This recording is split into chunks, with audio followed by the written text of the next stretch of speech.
अब तक तिकड़मों के सहारे तरह तरह की सियासत करने वाले शरद पवार को आखिरकार भतीजे अजित पवार ने मात दे ही दी और एक तरह से एनसीपी पर कब्जा जमा लिया, या यूं कहें कि छीन लिया।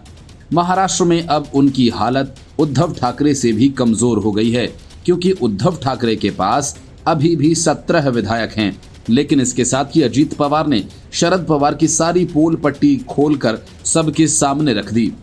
बता दिया कि किस तरह से वादा और दूसरे से दोस्ती का खेल वे करते रहे।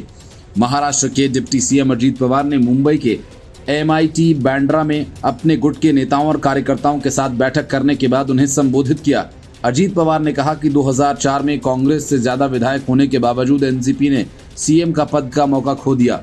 अजित पवार ने कहा कि 2004 के विधानसभा चुनाव में एनसीपी के पास कांग्रेस से ज्यादा विधायक थे। अगर हमने उस समय कांग्रेस को मुख्यमंत्री पद नहीं दिया होता तो अभी तक महाराष्ट्र में केवल राष्ट्रवादी कांग्रेस का ही मुख्यमंत्री होता, लेकिन हमें सीएम का दावा करने से रोका गया। उन्होंने कहा कि हमेशा मुझे ही विलन बनाया जाता है। उन्होंने कहा कि 2019 के बाद एक बड़े उद्योगपति के घर पवार साहब, मैं, प्रफुल्ल पटेल, देवेंद्र फडणवीस से मिले, जब सरकार बनाने की सब बात तय की और बाद में क्या हुआ आप सब जानते हैं। डिप्टी सीएम ने बड़ा दावा करते हुए कहा कि 2017 में भी शरद पवार बीजेपी के साथ सरकार बनाना चाहते थे। उन्होंने कहा कि शरद पवार ने मुझे, सुनील तटकरे और प्रफुल्ल पटेल को वर्षा बंगले पर देवेंद्र फडणवीस से सरकार बनाने को लेकर बातचीत के लिए भेजा था। बीजेपी के दिल्ली के नेताओं से बातचीत के बाद उन्होंने कहा कि शिवसेना को हम नहीं छोड़ेंगे। हमारे बीच कैबिनेट पोर्टफोलियो आवंटन और संरक्षक मंत्रियों के पदों पर चर्चा हुई, लेकिन बाद में हमारी पार्टी ने कदम पीछे खींच लिए। अजित पवार ने शरद पवार पर तंज कसते हुए कहा कि बीजेपी में 75 साल की उम्र वाले नेता भी रिटायर हो जाते हैं, लेकिन कुछ लोग ये बात नहीं समझते। 2 मई को शरद पवार ने इस्तीफा दिया।